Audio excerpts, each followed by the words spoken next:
শেরপুরের নালিতাবাড়ী উপজেলার সীমান্তবর্তী পাহাড়ি এলাকা ঘেঁষে বন্য হাতির বিচরণ এলাকার প্রায় 200 একর জুড়ে গড়ে তোলা হচ্ছে গারো পর্যটন কেন্দ্র। এতে করে স্থানীয় পরিবেশবাদী ও বনপ্রেমীদের মাঝে দেখা দিয়েছে উদ্বেগ। জানা গেছে, উপজেলার নয়াবিল ইউনিয়নের দাউধরা এলাকার গারো পাহাড় ঘেঁষা এই অঞ্চলে দীর্ঘদিন ধরেই বন্য হাতি সহ নানা বন্যপ্রাণীর নিরাপদ বিচরণ ক্ষেত্র হিসেবে ব্যবহৃত হয়ে আসছে। তবে সম্প্রতি পাহাড় কাটা সহ গাছপালা পরিষ্কার করে আগুনে পুড়িয়ে ইট, বালু, সিমেন্ট ও রড দিয়ে নির্মাণ করা হচ্ছে পর্যটন সুবিধা, যার মধ্যে রয়েছে গারো পর্যটন কেন্দ্র। স্থানীয়রা জানান, এখানে বন্য হাতির পর্যাপ্ত খাদ্য থাকায় দল বেঁধে হাতির পাল প্রায় আসা যাওয়া করত। বন্য হাতির বিতরণ ও চলাচলের পথে এমন নির্মাণ প্রকল্প সত্যিই হুমকি স্বরূপ।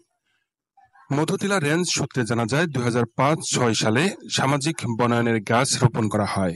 মেয়াদ উত্তীর্ণ হওয়ার পর বাগান কর্তন করে পরবর্তীতে সুফল প্রকল্পের মাধ্যমে 35 হেক্টর ওই জমিতে দেশীয় ও বিলুপ্ত প্রজাতির গাছ দ্বারা 2019-20 অর্থ বছরে বাগান সৃজন করা হয়।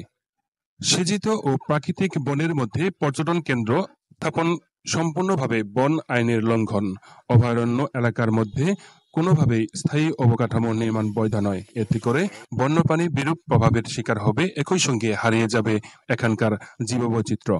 উল্লেখ্য, নালিতাবাড়ী উপজেলার গারো পাহাড় অধ্যুষিত সীমান্তবর্তী ও এর আশপাশের বনাঞ্চল বহু বছর ধরেই বন্য হাতির বিচরণ ভূমি হিসেবে পরিচিত।